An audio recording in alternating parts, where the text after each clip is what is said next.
Just an hour from Damascus is Malula. Built into the Kalaman Mountains, it's one of the world's oldest villages. Very little has changed here in 3,000 years. Muslims and Christians live and pray alongside each other, and the majority of them speak the ancient language of Aramaic. These are the sounds that would have been familiar to even Jesus Christ himself.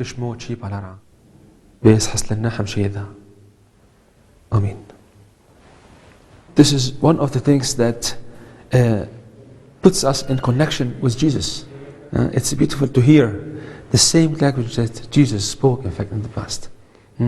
Of course, this language exists even before Jesus, but it's one of the things that it's very beautiful to have something that existed at the same time with Jesus and the same time today. In its day, Aramaic was the language of the Middle East. Now it's only spoken in a handful of places. And there's a real concern that as people up and leave their ancient villages to seek a better life in cities, the language is disappearing with them.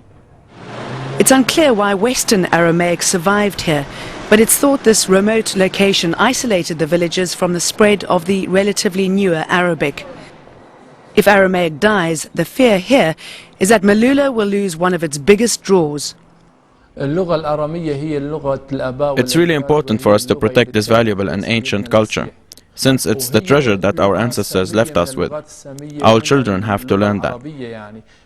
But with the disappearance of the written language and parts of the alphabet lost entirely, families have been passing it on whatever way they can. The Syrian government is making moves to preserve it. A school has been set up, and for the first time, the spoken language is being put into print. They hear, but now they can hear and see and open the book. For the first time, they can see the language or the dialect is written. There's an ancient legend in Malula.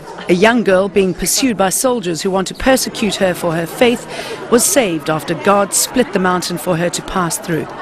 Today, St. Takla is still remembered in the village and in the convent said to contain her relics.